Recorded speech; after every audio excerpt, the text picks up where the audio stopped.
Vikings didn't necessarily look their Sunday best in prime time, but they didn't really have to. Easily back to their winning ways. Welcome to the Locked On Vikings podcast.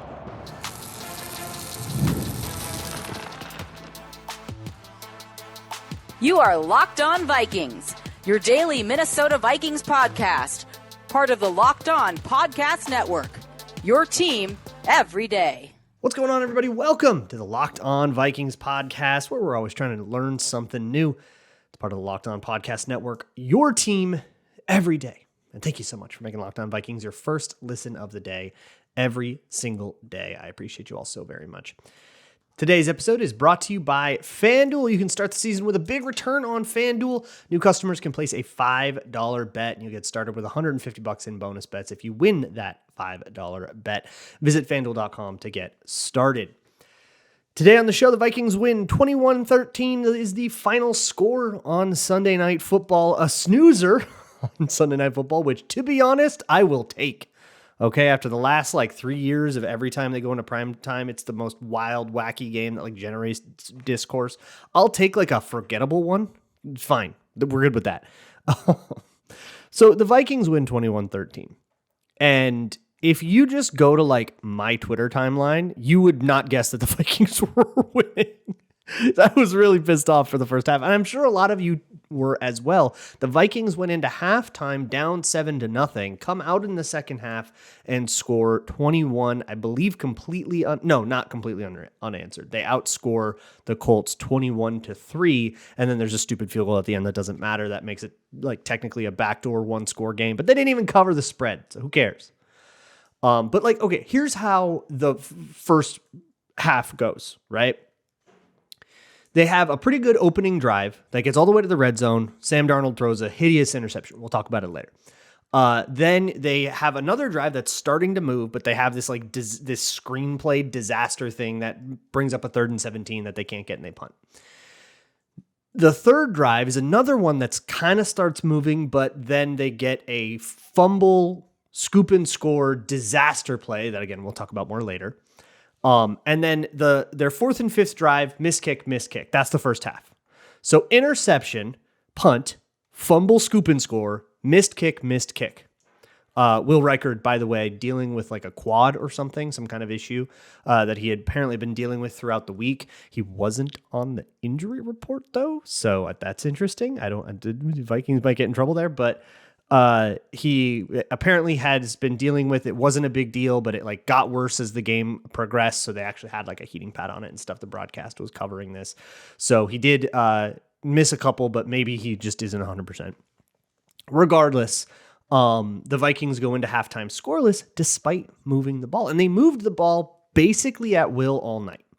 And in the second half, they got rid of the stupid crap. No more turnovers. There was one other interception, and that was it. And they basically moved the ball at will for the rest of the second half as well. And they just stopped giving up the ball every drive and easily put up 21, and the Colts couldn't do anything. So here's a couple of gaudy stats that I think define what happened on both sides of the ball.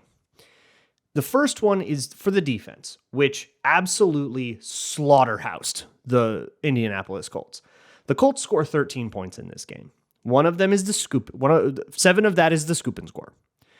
There is one field goal where the Colts got the ball from a bad Darnold interception in field goal range. They went 3 and out and kicked. The only other time the Colts moved the ball, it was 21-10 with no timeouts and 2.5 remaining. So you basically needed to go down and score, get the 2, and then onside, and then get the field goal. They cut the engines on a 1st and 10 once they got into field goal range and kicked that, and then went for the onsides, which Justin Jefferson recovered, and that was it. Then the Vikings were kneeling. So that was it. Those were the points. And the only way that the Colts could reliably move the ball was for the Vikings to go into prevent. We just need to make this go past the 2-minute warning mode, which it did. And it was they got the ball 2:10, so that was kind of a given. So it just didn't matter. And this is the third time now that the Vikings have had a 2-score lead headed into the 2-minute warning, given up that score, recovered the onside kick and won. I would love it if it stopped coming down to that onside kick, but that is a fairly reliable way to close out a game, is just let them score, but make it take long enough where they have to onside, and then they're pretty much cooked because nobody gets the onsides.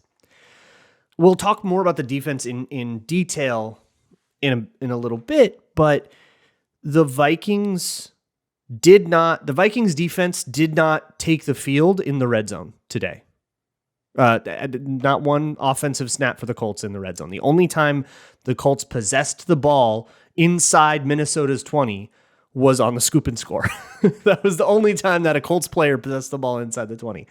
Absolutely disgusting to do that to a team. Now, look, the Colts entered this game in obviously all kinds of offensive disarray. They just benched Anthony Richardson. I just wrote a big long article and did a Patreon video about that because I was fascinated by that move. And if you read that article, especially, I went into more detail about the non-Anthony Richardson parts. There are a lot of problems with just like, I'll call it the synergy of the Colts offense in the drop depths that they use, and the timings were really, really messed up with Richardson. I didn't look to see if they were also messed up with Joe Flacco, but what I kind of saw happening was that Flacco could get the ball out pretty decisively, and that the Vikings couldn't really get home on him until that last drive, where they actually got 3 sacks on that last field goal drive, but 1 DPI put them in field goal range, and they just kicked off of that. And like you could tell, it was the desperation of the situation forced Joe Flacco to hold the ball for longer than he had been all night, and now the pass rush could get home. I don't think you're going to get a lot of great pressure numbers on Joe Flacco, but also the ball was out really quick a lot of the time, which is sort of what the Flores defense wants you to do. He wants you to dump the ball very quickly to your running back and go, and bring up the 3rd and 4 where he can bring out his cool exotic and try to get something cool to happen. So that, I think, defines the game for the defense. No, not one red zone threat. Really stout and not living on a whole bunch of turnovers. The Colts move the ball a little bit on their opening drive, and then they fumble on a botched mesh point. And the Vikings pick that up. But otherwise, it wasn't that, there have been other games where the defense, lets them move the ball at will, but gets lucky on a couple of stupid turnovers. No, I think they got lucky once, but otherwise, they were just forcing them to punt. So no red zone anything, no offensive scoring to speak of, except for a couple of kind of fluky ones.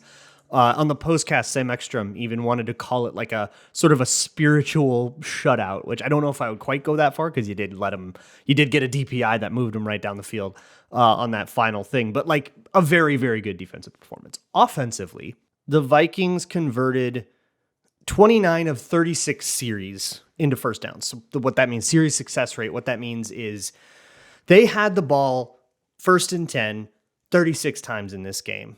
29 of those times, it led to another first down or a touchdown, as it were. That's an 80% series success rate. That's off the charts. And remember that there are 3 turnovers that the Vikings lost in this game.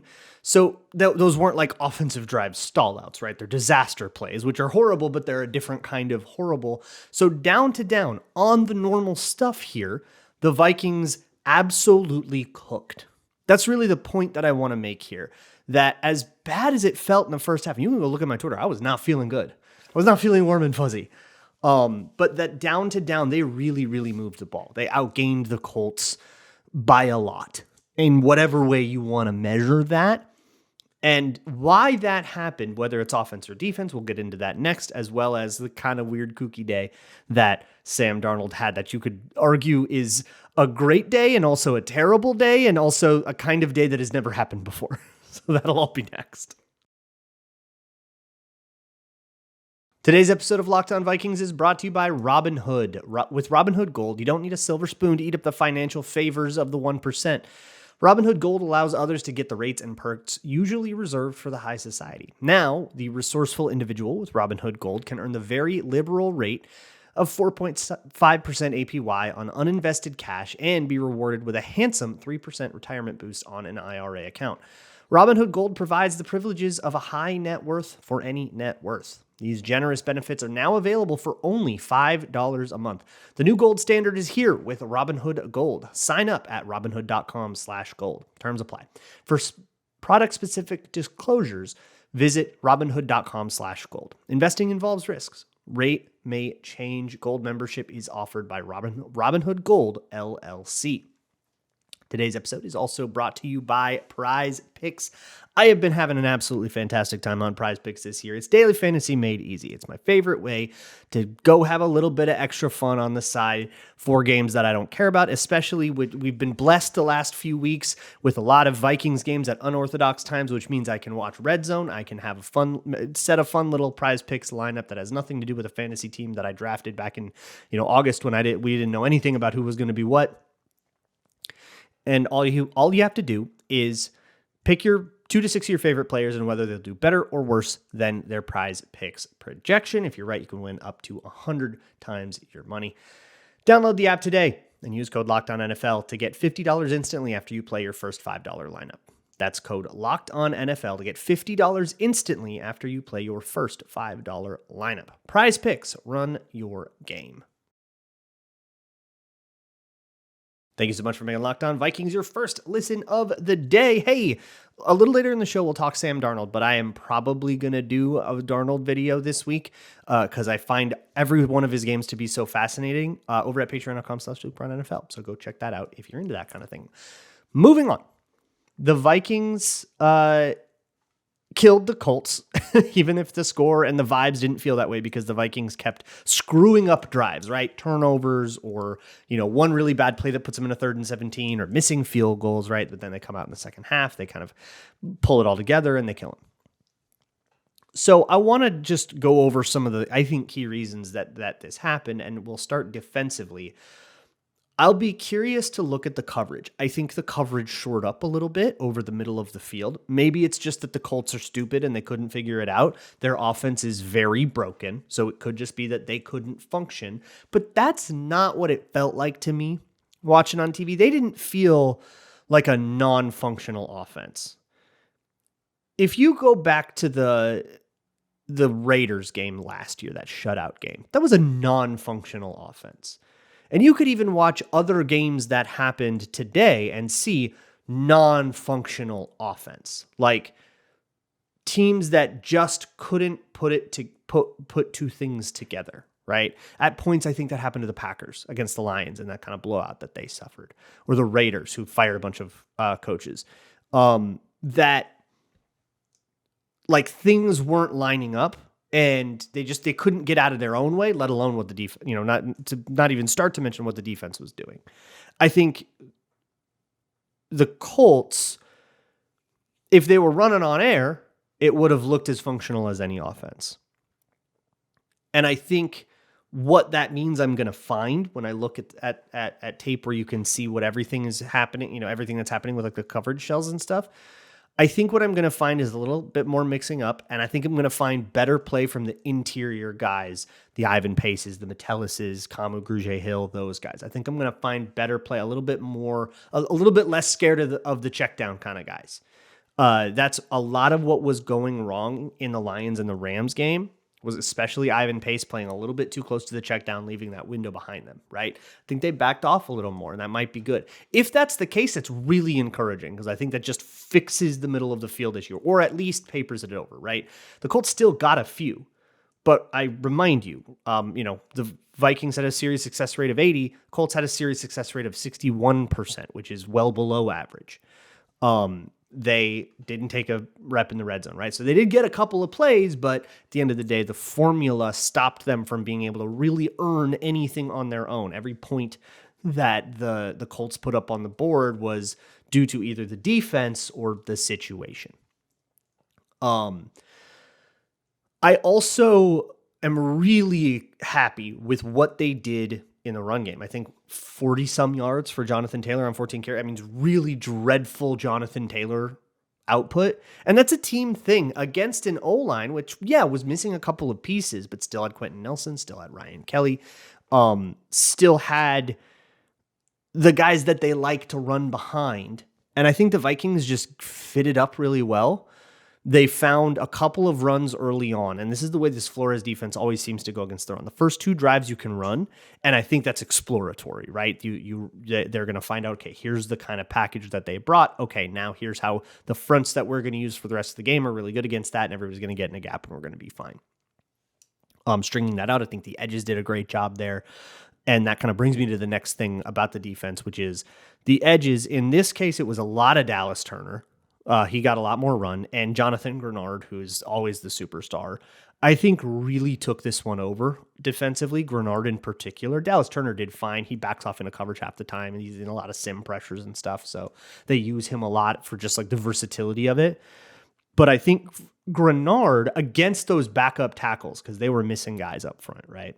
So a lot of backups against Grenard, absolutely shredding him, right? Just totally unblockable, absolute nightmare for Joe Flacco to deal with all night long. And that allowed them to play a little more aggressively on the back end, because if pressure is getting home, you don't need to back way off to the moon on every single thing, no matter what kind of safety you are. This is Harrison Smith, who had a fantastic day. Byron Murphy gets an interception, but Harrison Smith's day is also worth noting. In especially one sequence where he gets 2 really key pass breakups to turn the Colts over on downs, and kind of their last like real opportunity to make it a close game.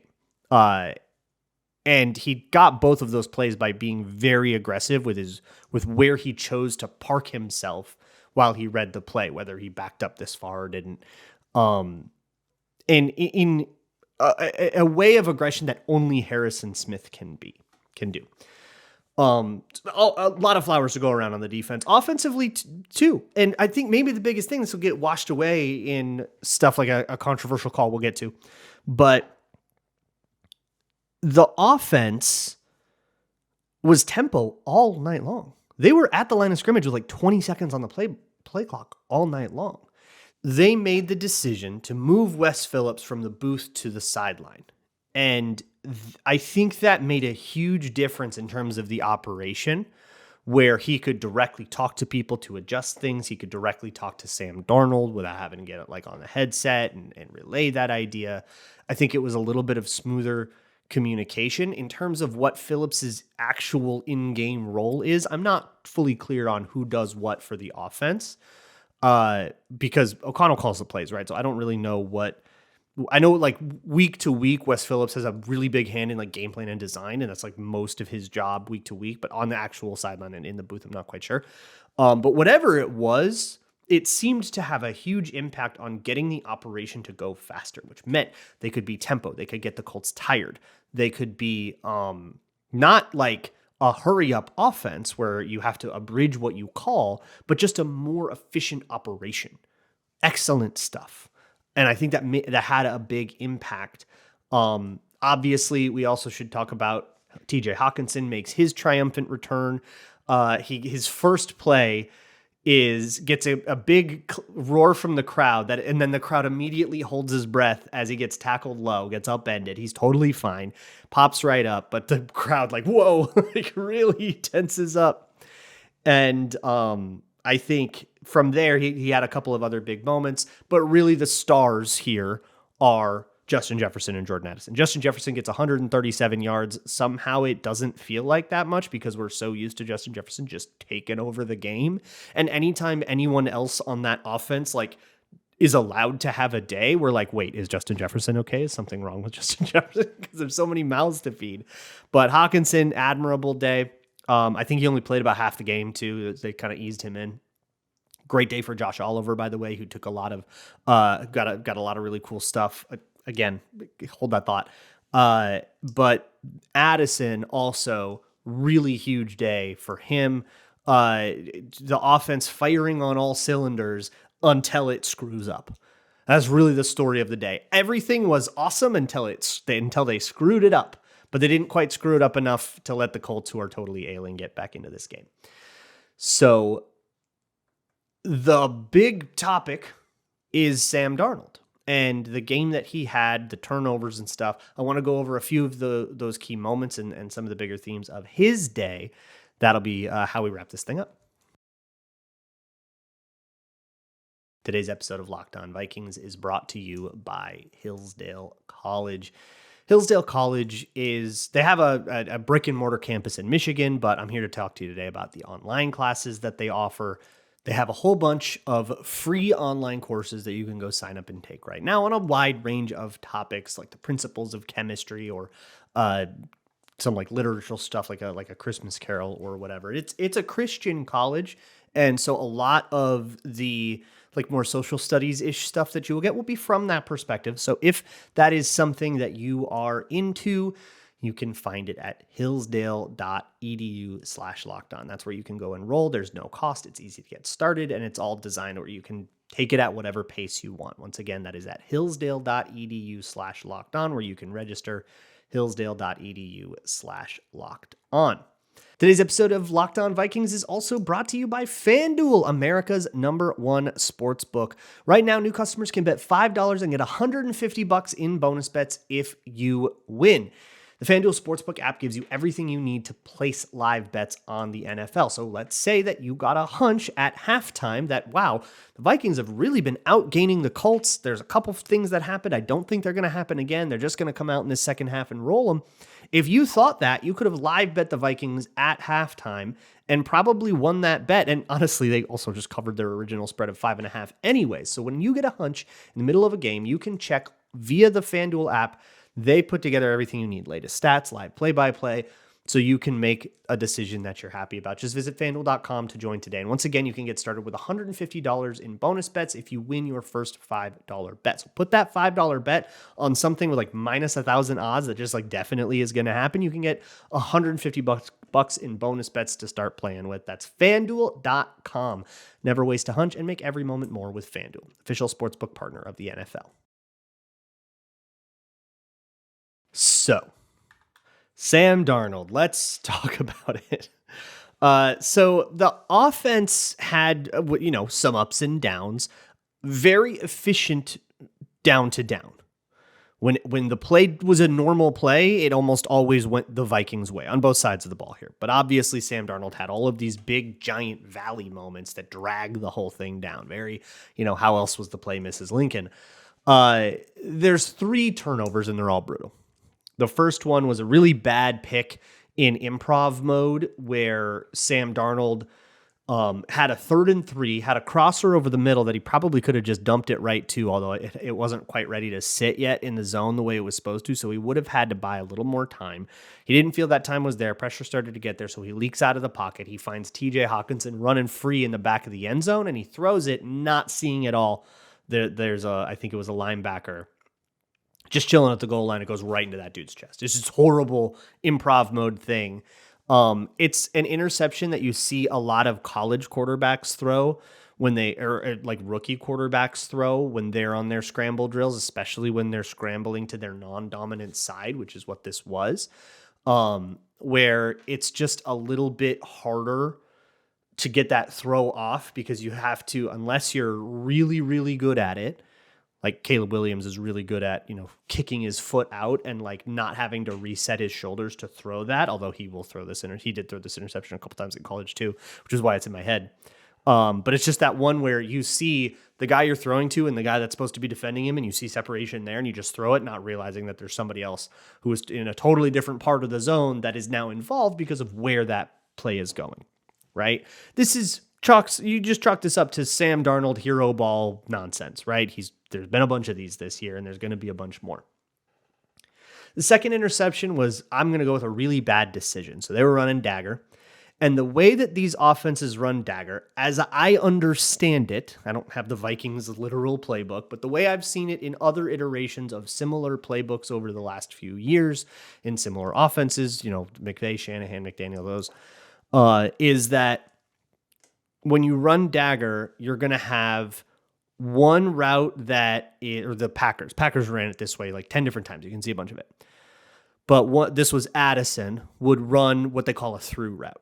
A through route can be 2 different things. If it depends on what the safety structure is. If it's middle of field open, you run to the open part. So if there's 2 safeties, you run between them, right? That's your deal. If there's 1 safety, you cut that thing off under him and basically you run like a post route or like a pylon, maybe you would even call it. It depends on what you see. You read it. Quarterback reads it the same way, and so therefore you should have a pretty good chance to get open against either middle of field open or middle of field closed coverage. Any of the answers that teams have that stop that thing from getting open are probably going to vacate the middle of the field. Even in middle of field closed, that closing off defender is going to go clear out with the through. So then you can run a basic behind him, or they actually call it a wide dover in that case, because he like widens out, then goes in. It's not an important detail for you. But my understanding is that the through is the first read, and then the dover, or the kind of underneath part, the basic, whatever you want to call it, is the second read. Addison comes off the first read, even though it looks very open, and then throws it to Jefferson on the second read, a little behind him, and it ends up right into a defender's lap. I think it's just a really bad throw and a really bad decision. I can't be 100% sure that that's how things work in Minnesota, that things work the same way in Miami or Green Bay that they do in Minnesota. Obviously, each team is different, but that's my understanding of it. That's my best guess of it. And it's a more educated guess than you're going to find in 99% of places. So I'm pretty confident in going there. And then you have the O-line issues with, culminating in this horrible strip sack thing, where Garrett Bradbury, he actually steps on Ed Ingram's foot and slips and falls. It looks like he just gets absolutely blasted, but I'm pretty sure he slips. And Ed Ingram can't take it over, so you get Grover Stewart directly into the backfield, basically with no resistance. And he strip sacks Sam Darnold. It gets picked up by the Colts and run back for a touchdown. This is their only touchdown of the night. Couple things here. One, rough for the O-line, right? If you're setting up that way, you're not keeping your feet, right? And the O-line, I think, had a couple of rough moments against that interior in particular. The broadcast made a huge deal of how cool Grover Stewart was for making that particular play, but I think he just slipped. I don't think it was as bad as it looked, but that was on like second look. It looks really, really bad, but if you look closer, I think he might have just slipped. Once again, Ed Ingram's feet tangling up with other people's feet. He can't stop himself. But the other thing is, as a part of that strip sack, Sam Darnold just takes a right hook to the face. I think it's maybe trying to be like a peanut punch or something like that. A flag gets thrown for a face mask, and then they're like, I don't think it was a face mask. It looks like it hit his shoulder, and then any helmet contact was incidental, so they picked it up. That was the way they explained it in the pool report after the game. This is an indefensible position. This is the second week in a row. And I'm usually pretty forgiving with these kinds of calls that are judgment calls. I understand a lot of these guys are making this call from 30 feet away. And the problem is that that's the system, not that these guys are like, super hyper incompetent and that, I think you put anyone in that position, they're going to get stuff wrong. But this is just a really wrong description of what happened on that play. And we can all see it in slow-mo. They don't get to see it in slow-mo. I get it. But picking up that flag is crazy. That needs to be like clear and obvious for you to pick up a flag. You threw it. And they were talking to Kevin O'Connell afterwards. This is from O'Connell's presser. They said that they were like, yeah, we didn't think it was a face mask. And he's like, well, I'm not saying it's a face mask. It's contact to the head and neck area. Like, you can't punch the quarterback in the helmet. That's a penalty. That's a 15-yarder. That should have been automatic first down Vikings. They pick up the flag. It is what it is, and it's not going to get nearly as much attention because it wasn't decisive in the way that it was with the Rams game, but still, very bad call. Be about as mad about that as you want. So outside of those, really sharp stuff. That's too many big problems, right? 3 turnovers is horrible. But outside of those turnovers, the offense was like incredible in all of the other, like really, really good. Not just, they did okay and then they had no, they were like killing them with all the performances that we talked about before. So ultimately, I think this is going to be one that goes down. Like, the more I learn about it, the more I sit with it and look at it with the tape and just kind of sleeping on it, the happier I'm going to be with this game. Right now, I feel still very like, C- effort, and the other team was just so bad that didn't matter. Like, that's my vibe right now. But I feel like that's not going to last. And that's what I love about doing Locked On Vikings is that here's my initial knee-jerk reaction is that I think they got away with not having their best day. And come Wednesday, I'm going to watch the tape and I could come up with a completely different opinion. And you get to experience both. You get to experience the journey of thinking one thing, researching it, updating it with that new information. And I think we can all learn a lot together when we do that. So I love doing that. Ask me questions. Send them to me via email at lockedonvikingspodcast@gmail.com. You can also fill out the Google form in the show notes, or you can just wait until I put out the call on Twitter. I usually put it out sometime on Mondays. I will see you all for that. And as always, Skol.